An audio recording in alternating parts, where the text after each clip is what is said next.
How can he know that he won't change his mind about putting the salt in water, or about letting nature run its course?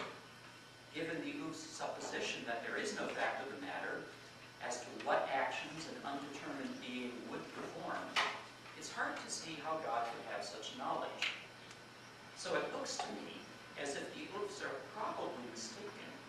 The options are likely to be pretty much all or nothing.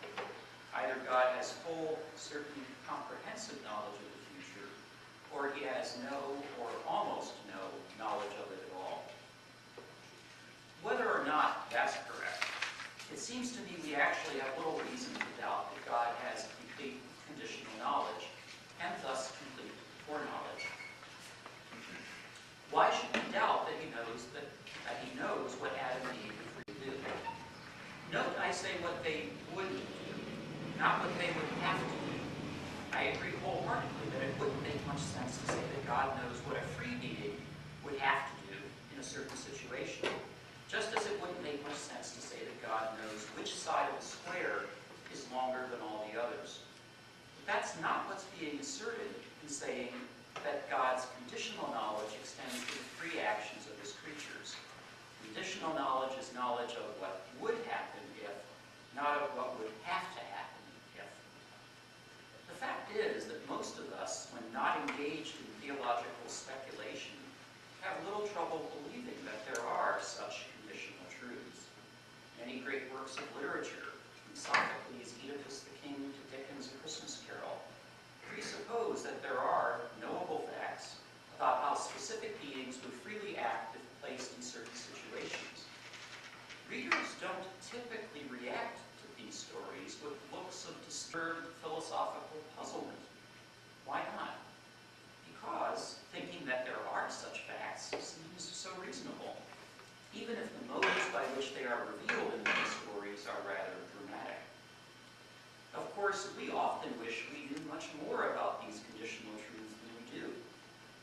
What parents wouldn't like to know the answer to a number of what would happen if conditionals when their teenage son asks to borrow the car on Friday night? But ignorance of lots of significant truths, past, present, and future, is simply our unfortunate human condition. There's no reason to think that our ignorance is a good model for God's noetic position. In arguing for God's knowing the future, I've been simplifying in a number of ways and papering over a lot of differences among advocates of that view. Let me mention one prominent papering over example. God, I said, must know the future because he has conditional knowledge. But what relationship does the content of that conditional knowledge have to his own free will? Suppose God knows that Adam would freely eat the apple if placed in the garden. Is that conditional true because God decided that it would be true? Because he, in some sense, made it true? Or is it true independent of God's will? True in such a way that its truth was in no sense up to him?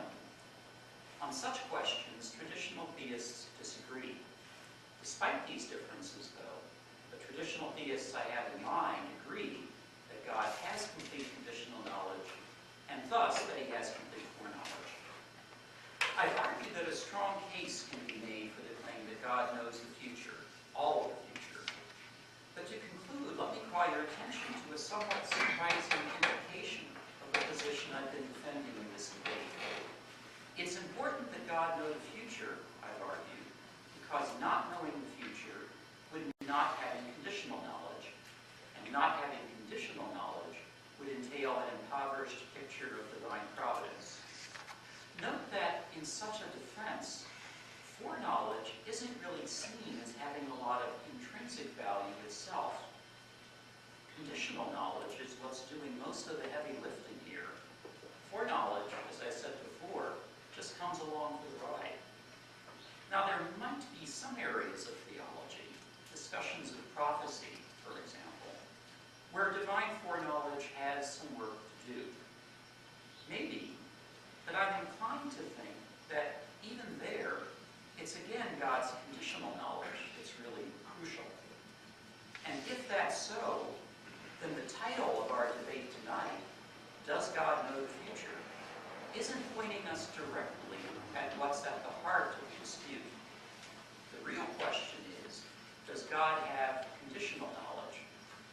It's only because we need to affirm conditional knowledge in order to maintain divine providence